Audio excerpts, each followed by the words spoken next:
Halo teman-teman semuanya, selamat datang di channel Mufidah Rahma. Dan di video kali ini aku bakal men-share bagaimana sih cara menghubungi pihak sponsor. Aku bakal kasih tahu tips dan triknya, jadi tonton sampai akhir. Bagi teman-teman yang belum subscribe, silahkan subscribe dulu.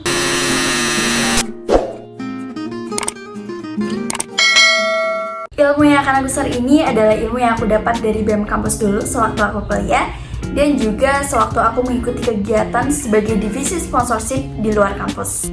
Jadi nanti apabila ada sesuatu yang mungkin teman-teman bisa koreksi, bisa tambahkan, teman-teman boleh tulis saja di kolom komentar. Oke teman-teman, langsung saja ke yang pertama. Teman-teman harus mempersiapkan proposal sponsorship yang menarik. Gimana tuh kak cara buat proposal sponsorship? Nah, di sini aku udah pernah membuat videonya dari awal sampai akhir pembuatan proposal sponsorship. Udah aku jelasin dengan detail, teman-teman nanti tonton saja dulu ya. Setelah proposalnya jadi, teman-teman apa sih yang perlu kita lakukan? Nah, kita perlu mempelajari isi proposal tersebut sampai kita paham betul isi proposalnya itu isinya apa. Nah, memahami proposal yang dimaksud di sini, kita juga harus memahami kegiatannya itu seperti apa. Karena ini sebagai bekal nanti kalau misal kita sudah di tahap bertemu dengan pihak sponsor, kita melakukan negosiasi dengan pihak sponsor. Nah, jadi nanti dari divisi sponsorship adain meeting dengan divisi acara untuk menanyakan mengenai acaranya akan seperti apa. Ini sebagai bekal nanti ketika divisi sponsorship sudah di tahap negosiasi bersama dengan pihak sponsor. Nah teman-teman, aku mau kasih catatan tambahan ini mengenai data pendukung ketika kita mau bertemu dengan pihak sponsor. Jadi waktu itu aku ada pengalaman pihak sponsor itu nanyain mengenai detail pesertanya. Sedangkan waktu itu menurut kami pas waktu awal-awal menjadi divisi sponsorship, itu tidak terbayangkan pihak sponsor itu bakal nanya detail mengenai pesertanya. Ditanya mengenai bagaimana cara mendapatkannya, terus siapa saja, dari mana asalnya gitu. Nah pas waktu itu kami hal ini bukan di ranah sponsorship gitu. Nah ini penting banget teman-teman untuk dipersiapkan karena peserta dari kegiatan itu juga sangat-sangat penting nih bagi perusahaan, karena nanti pihak sponsor itu kan akan mengiklankan mereka ya. Nah pasti mereka akan memikirkan siapa sih yang bakal melihat iklan dari perusahaan mereka gitu. Itu teman-teman, jadi teman-teman boleh persiapkan data pendukung itu. Langkah selanjutnya adalah kita analisis kebutuhan sponsor, seperti apa sih yang bakal kita cari. Apakah kita mau mencari uang? Sepertinya kegiatan kita butuh uang nih, atau kegiatan kita sepertinya butuh banyak souvenir nih untuk peserta dan lain sebagainya. Teman-teman tentukan dulu kebutuhan sponsorship dari kegiatan kalian. Mungkin bisa saja kegiatan kalian butuh ruangan nih untuk menyelenggarakan acara dan lain sebagainya. Oke teman-teman semuanya, setelah kita mengetahui nih kebutuhan dari kegiatan kita itu apa saja, langkah selanjutnya adalah list perusahaan yang akan kita hubungi. Nah, perusahaan apa aja sih yang akan kita hubungi? Pertama adalah perusahaan yang relate dengan kegiatan, dan yang kedua adalah perusahaan yang semua orang itu membutuhkan produknya. Pertama, perusahaan yang relate dengan kegiatan, misalkan kegiatan kita itu di bidang olahraga. Jadi, apa aja sih perusahaan-perusahaan yang bergerak di situ? Kayak misalkan, mungkin baju olahraga, atau misalkan sepatu olahraga gitu. Atau misalkan, minuman isotonik gitu. Kemudian perusahaan kedua yang produknya itu, barang atau jasanya itu semua orang membutuhkan itu, kayak misalkan makanan gitu. Kan semua orang membutuhkannya.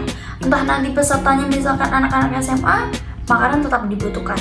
Misalkan pesertanya adalah bapak-bapak, masih membutuhkan makanan. Nah, perusahaan-perusahaan sejenis itu kita juga hubungi ya teman. Aku punya trik untuk mencari nama-nama perusahaan yang akan kita hubungi. Jadi teman-teman cari kegiatan sejenis kalian atau kegiatan ini di luar kalian yang sudah selesai dan sudah memiliki pihak sponsor. Nah biasanya kegiatan tersebut itu mengupload siapa saja sih yang jadi sponsor gitu ya di kegiatan mereka itu di sosial medianya. Jadi teman-teman cari kegiatan, misalkan kegiatan yang sejenis di kampus, di luar kampus kalian, misalkan kalian kampus A, cari kegiatan sejenis di kampus B. Mereka dapat sponsor dari perusahaan ABCDX nih. Nah, teman-teman tulis dan dihubungi. Cari sebanyak-banyaknya. Jadi kalian bisa tahu nih perusahaan mana sih yang ada budget untuk sponsorship. dan hal tersebut akan mempercepat kita untuk menemukan pihak sponsor. Oke teman-teman, selanjutnya adalah latihan presentasi. Jadi nanti antar divisi sponsorship gitu ya, teman-teman latihan nih satu sama lain. Misalkan ada yang presentasi sebagai divisi sponsorship, ada yang sebagai pihak perusahaan. Jadi semacam simulasi gitu sebelum bertemu dengan pihak sponsor. Oke, kemudian lanjut ke bagian intinya, bagaimana sih cara menghubunginya, kak, lewat mana? Gak punya kontak orang dalam nih kak, gitu misalkan ya. Oke, pertama adalah melalui email. Jadi teman-teman cari alamat email perusahaan tersebut. Kalau dapat email marketingnya itu lebih bagus lagi, jadi langsung ke bidangnya gitu ya.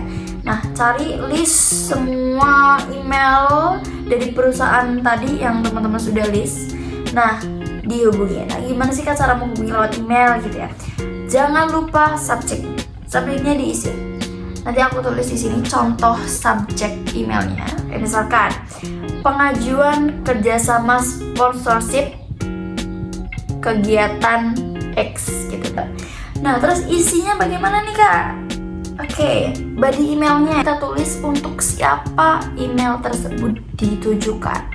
Yang terhormat Head of Marketing perusahaan X gitu misalkan ya. Nah, terus nanti perkenalan, kalian memperkenalkan diri sebagai divisi sponsorship dari kegiatan X. Nanti teman-teman deskripsikan secara singkat kegiatan kalian itu tentang apa sih gitu. Nah, nanti teman-teman lampirkan proposalnya gitu. Nanti mungkin di sini aku bakal tuliskan contoh wordingannya seperti apa gitu ya. Oke, itu kurang lebih mengenai email. Selanjutnya adalah cara yang menurut aku jarang diketahui orang, karena aku jarang mendengar orang-orang itu menyarankan melalui cara ini. Jadi caranya adalah kita kontak lewat LinkedIn. Kita cari tuh orang-orang yang kerja di marketing perusahaan yang akan kita tuju.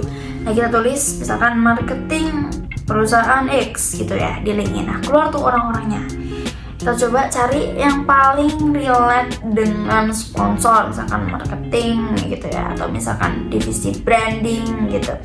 Oke, kita kontak, kita perkenalan diri, kita dari divisi mana, terus jangan langsung melampirkan proposal, tapi tanyain dulu prosedurnya gimana kak kalau misal kita mau mengajukan kerjasama sponsorship seperti itu. Nanti biasanya dari mereka akan ngasih tahu, oh ini kontak ini gitu. Nanti biasanya pas waktu pengalamanku aku dikasih kontak WA, jadi hubungi ini ya gitu, nanti komunikasi dengan ini gitu teman-teman.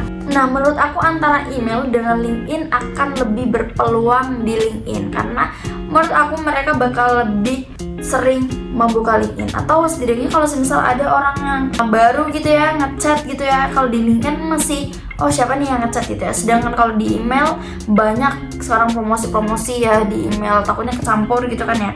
Nah, menurut aku works di LinkedIn. Teman-teman boleh dicoba.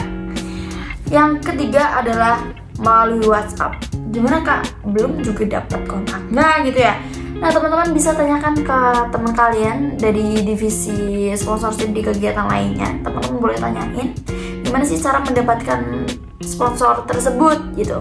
Nah, kalau semisal nggak dikasih tahu nih sama teman kalian gitu ya kak, teman-teman bisa datengin kegiatan ini nih berlangsung di hari Rabu nih, besok datang divisi sponsorship, datang ke stand-standnya, terus tanyain gimana kak alurnya kalau semisal mau mengajukan proposal. Nah, udah nih kak, udah dapat nomor WhatsAppnya, gimana cara menghubunginya gitu. Jadi pertama teman-teman salam dulu, perkenalan diri, teman-teman dari divisi mana, terus itu kegiatannya tentang apa gitu ya secara singkat. Tuh dapat melampirkan proposalnya di mana. Mungkin dari kakaknya pengen di email atau mungkin langsung di WhatsApp saja juga bisa seperti itu. Oke teman-teman, langkah selanjutnya adalah tentang follow up. Udah di chat nih, kita udah chat di LinkedIn, udah chat di email, udah di chat di WhatsApp gitu ya.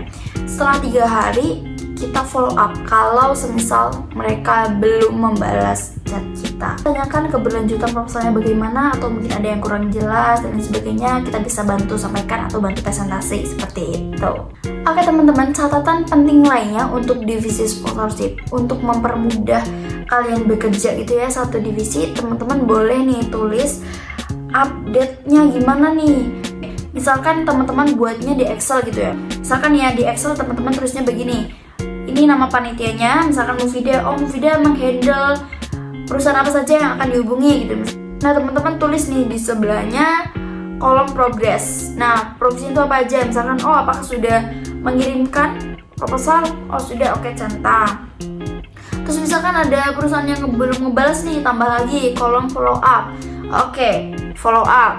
Terus lagi, apalagi? Misalkan, apakah mereka sudah membalas? Sudah, centang lagi. Apakah sudah presentasi gitu ya, udah negosiasi? Centang lagi gitu.